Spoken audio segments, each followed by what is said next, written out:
least that's what we're talking about. Did you work for him? Well, I did a while back. Yeah. Huh? Did you clear that pension? No, it's just gonna be us. It's just gonna be us. Oh, is that? Ooh, perfect. That's actually what I was waiting for. One sec, fellas. Is this your last day, or are you like the end of the week? The end of the week. Okay. But you can just tell. I'm later. Yeah.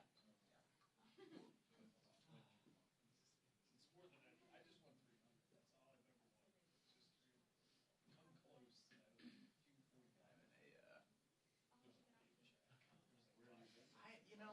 We're in an interesting office where we're like relatively chill. You know, for a Hill office, our office is relatively chill. So I'm not feeling the crunch that a lot of people have.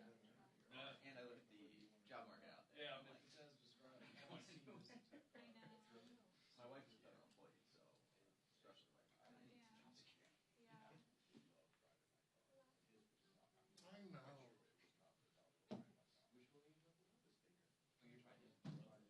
Oh, you're trying to. Are you get a shout out of it?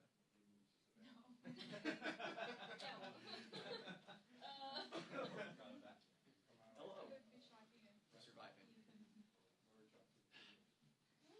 Yeah. I'm back.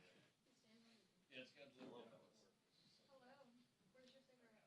have that. My car doesn't come with it. I had to get another charge. Thank you. You got to Another keep car? I'm always. Oh my God. Bring it. Yeah. Hey man, but good on you, because I've been telling everybody besides my coworkers that the moment the Buc-ee's opens an hour from here in June, I'm out of here for good. Oh, you told me that.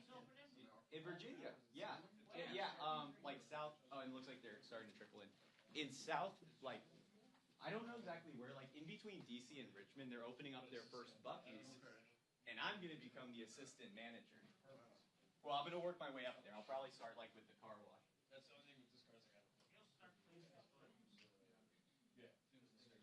Because it's a sedan, I wouldn't buy expensive. So people are still buying sedans, but they're buying Toyotas. It's a fun sedan. It's really more like Yeah. Yeah, but it's got a lot of room. Yeah, it's got more room. Oh. Oh no, I don't want to participate. I don't want to participate in any.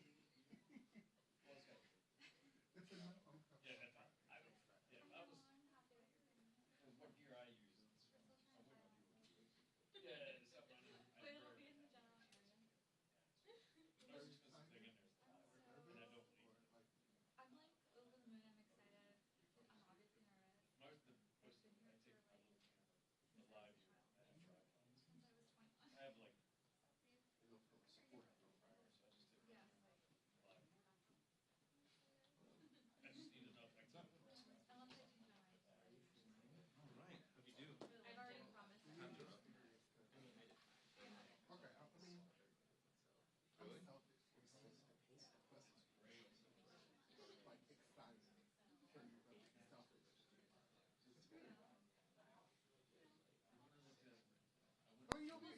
see. Like, I don't see each other. Yeah, but. 21. I did not when I drove the GT. I have 3. The GT1 was fine. This one, I don't look at it. When I first started looking, I wasn't ready to buy it. That's fast. That was 8 minutes. Just when I was ready to buy it. 737. Which I figured. That's fast. Well done. But it kept saying for some Faster than me. yesterday. Yeah, okay. So I don't have to use the last. I mean, that is what we're looking for. Which doesn't seem like the right thing to do until you need it. Yeah. So I had to go last night in the rain. I'm down there. My mother's like, we have to plug the place. The stuff, the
Any of you need a mic check, or are you guys like still good?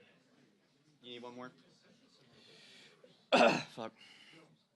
I just said that into a live mic. What's wrong with me? 5109-2727, 9792-8979, expiration 1026. What? Samuel Gordon, 578. Mic check 123. Mic check 123.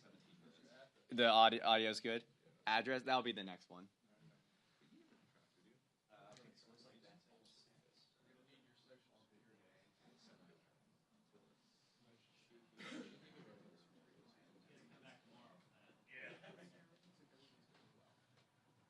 Remember the Virginia licenses had your date of birth and your social It's a Florida license. The State Department ID had both of those too. We would tape it up and they would go, why are you taping it? Because, I don't know, someone, everybody's just writing down what's going on. What else do you need to know? Were you the one with the animals running?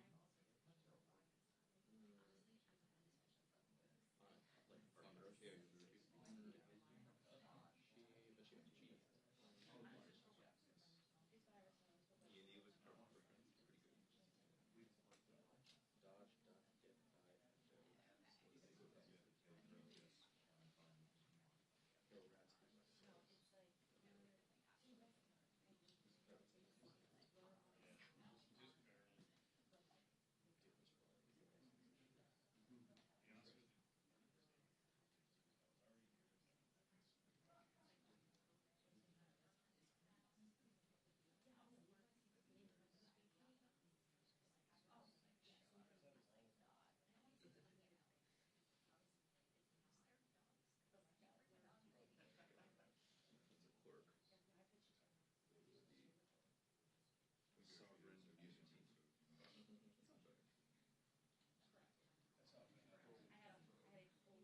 like this is this town like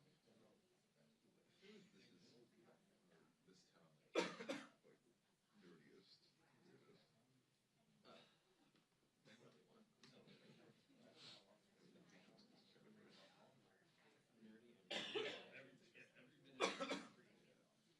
Yeah, oh yeah.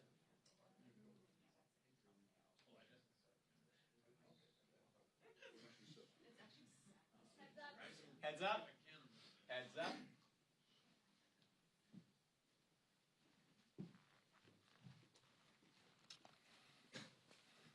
Good morning. Pleased to be joined, still morning, pleased to be joined with Vice Chair of the House Democratic Caucus, Ted Lieu. This week, Republicans have laid out exactly who they are fighting for. After weeks of promises that they wouldn't cut Medicaid, their budget contains drastic cuts that will throw millions off of health insurance. After campaigning on helping working-class Americans get ahead, their budget, once again, rewards billionaires and wealthy corporations and makes it harder for families to make ends meet. They are watching prices go up because of Trump's reckless tariffs, and their response is to take food off of the table for women, veterans, and children. The Republican budget doesn't address the cost of living crisis, it makes it worse. The cost of groceries, clothing, and everyday necessities are still too high, and Republicans want to add to that and make health care more expensive on top of it. This isn't about helping people find good-paying jobs or a shot at a better life. This is simply about helping people like Elon Musk pay less in taxes. House Democrats believe that we can shore up these basic needs, programs, and help everyday Americans reach their full potential. It's long past time that the wealthiest of Americans pay their fair share, and we make it easier for working families to afford basic needs like health care and housing. These devastating cuts will make Americans, particularly children, sicker, hungrier, and poorer. They're shortchanging the future just so their friends can continue to get richer. The American people cannot afford the Republican budget, and House Democrats are using every tool at our disposal to stop it. I want to thank our Energy and Commerce members who continue to meet, Ways and Means members who continue to highlight the unfairness of this plan that Republicans are putting forward, and the Agriculture Committee who will continue to fight for nutrition programs throughout the day. Vice Chair Ted Lieu. Thank you, Chairman Aguilar. Omaha, Nebraska is the sixth largest city in America led by a Republican. And last night, in a stunning upset, Democrats flipped that seat from red to blue. I want to congratulate Mayor-elect John Ewing Jr., who's going to be the new mayor of Omaha, Nebraska. We also know that voters are very angry at Republicans who continue to enable Donald Trump's harmful policies. And the Republican mayor in this case aligned herself completely with Donald Trump, and the voters spoke out in Omaha, and now we have a Democratic mayor-elect. I also want to talk about now the Qatari luxury palace in the sky gift to Donald Trump. There is no such thing as a free palace in the sky. What do foreign countries want when they gift massive amounts of money and other gifts to the president? Donald Trump should reject this gift of the luxury palace in the sky, Boeing 747, completely and righteously, because we are the United States of America. We don't need gifts from foreign countries. We can build our own very impressive Air Force One. We don't need to fly a Qatari plane around as our Air Force One. That's also un-American. I also want to note, new reporting came out showing that to retrofit this Qatari 747 would take perhaps up to $1 billion, because you can't just fly a palace in the sky from a foreign country. You have to actually make it safe and secure. You have to make this plane ready to launch nuclear weapons. You can't have people eavesdropping on it. And so it's going to cost way more money to do it this way. And again, people need to ask, why is a foreign country trying to give this massive gift to Donald Trump? And think of the precedent it would set. Would it be okay if Brunei gifted a luxury 757 to J.D. Vance for Air Force Two? Would it be okay if Germany gave a Porsche SUV to Senator Thune as his official car? Would it be okay if Italy gave a bunch of expensive Armani suits to Speaker Johnson for his official duties? No, it wouldn't be okay. Also, because the Constitution says you can't do this. It requires congressional approval for the president to accept a gift of this size. And we urge the Republicans in Congress to stand up, speak out, and call for a vote if Donald Trump were to accept this essential bribe from a foreign government. And then let me now conclude on Medicaid. We now know that the Republicans lied when they said that they weren't going to cut Medicaid. They're cutting Medicaid by a massive amount of money, one of the largest cuts in U.S. history, over 13.7 million people will be kicked off Medicaid. I also note that two-thirds of nursing home patients rely on Medicaid.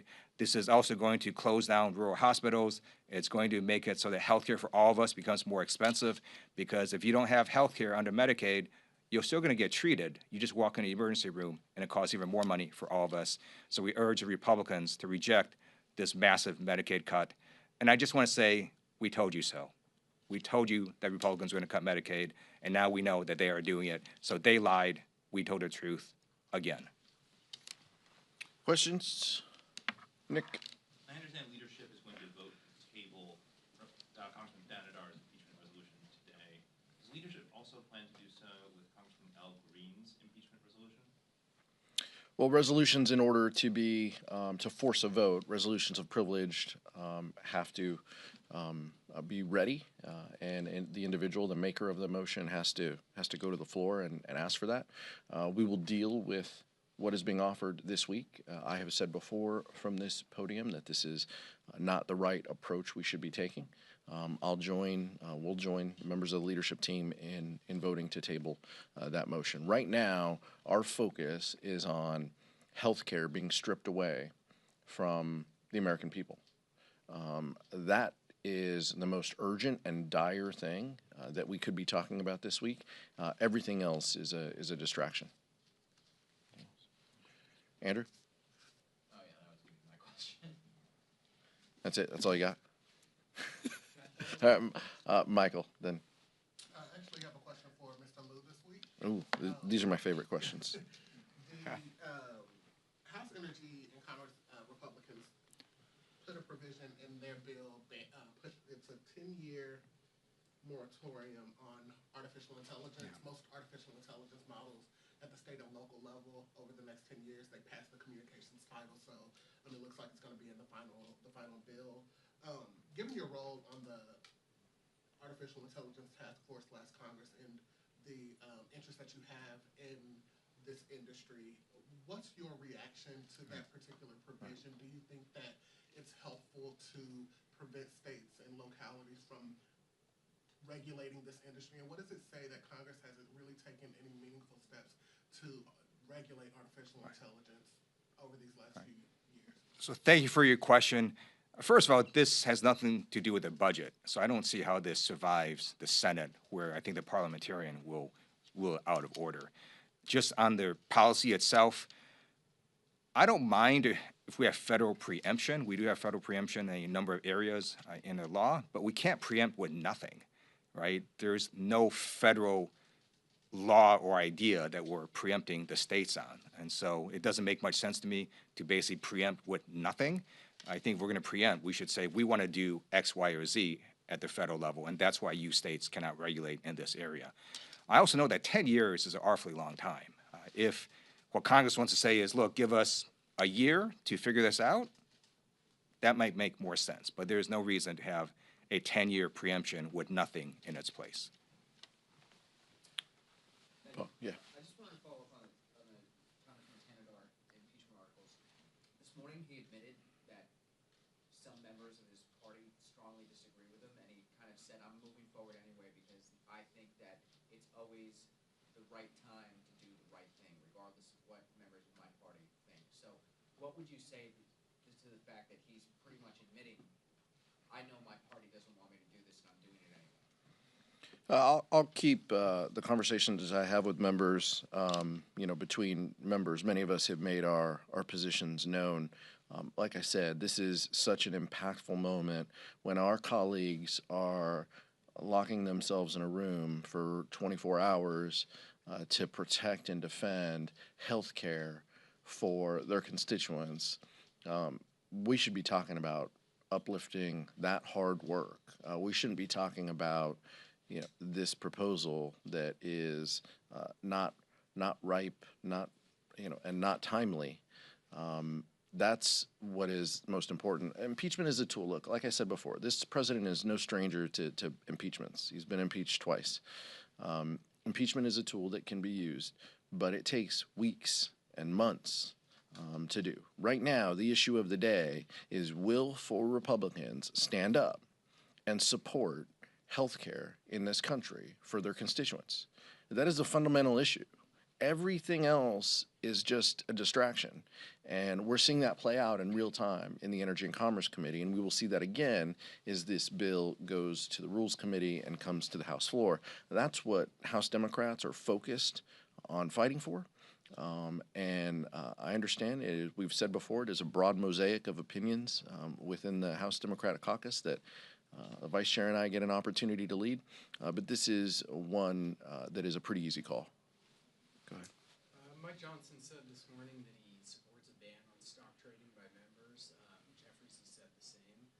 Do you think that's something now that should be moved on very swiftly now that there's agreement from both parties' leaders? This has been a bipartisan issue. Members on both sides of the aisle have talked about this. There's a lot of details behind it. I support a ban personally, but there's a lot of details that would need to be worked out. What is difficult for members to also comprehend is, yes, we believe that members shouldn't be trading. We don't believe that members should use any knowledge that they have in order to execute trades. Marjorie Taylor Greene and chairmen of committees have recently engaged in some of this that is questionable. What is also questionable is the President of the United States being able to trade his likeness with meme coins, and he and his family profit to the tune of potentially hundreds of millions of dollars in order to continue this grift on the American public, and not just the American public, to be able to profit from people around the country. So I'm in favor of a ban, but let's not also lose sight that there are plenty of things in which we need to hold the executive to when it comes to conflicts of interest and trading as well. Back. You spoke a bit about the Omaha win yesterday, and what are some things that, and Democrats have also done very well in a lot of special elections since the 2024 election. What are some things that these candidates are doing well that you think House Democrats should be incorporating as we move into the midterm cycle? And what do you think is indicative of how the midterm cycle will go? I want the Vice Chair to speak to this too, because he pointed to it. But look, I think candidates across the country are talking about the issues. They're talking about providing a better quality of life and lowering the costs that people face. That is fundamentally what folks want to talk about. And in the case in Omaha, you had one candidate who's talking about social issues, and then you have another candidate talking about potholes. The person at the local level who talks about potholes is probably going to win. And so I think keeping your eye on the ball and making sure that you're focused on the needs of your constituents is the absolute most important thing that you can do. And I think that's what those successful candidates are doing. Thank you. Donald Trump is not popular. In fact, he's the least popular president in over 80 years at the 100-day mark. His policies are not popular. Some of them are also lawless. And when Republicans align themselves completely with Donald Trump, then the voters get angry and they're going to start taking them out in elections. And that's what happened. The Republican mayor was there, and she completely aligned herself with Donald Trump, and the voters removed her from office and installed a Democratic mayor who's going to work on issues such as what Chairman Aguilar said, fixing potholes and improving people's lives. Last question in the back. Thank you, sir. I wanted to ask your response to President Trump's executive order that he signed earlier that he said was aimed at cutting drug prices. Hey, if Republicans were serious about this issue, they would join with Democrats. They would have joined with Democrats when we lowered the cost of prescription drugs across this country. Right now, they and their friends are working to sue to unwind those efforts. That's unacceptable. There are bills that Democrats are carrying that would lower the cost of prescription drugs, actually, put more money in people's pockets. All of this is just a disingenuous effort on the part of House Republicans and Donald Trump to pretend like they are looking out for people. If they were serious about it, the policy would be placed within their reconciliation plan. It's not. This is just a performance effort by the president. Thank you very much.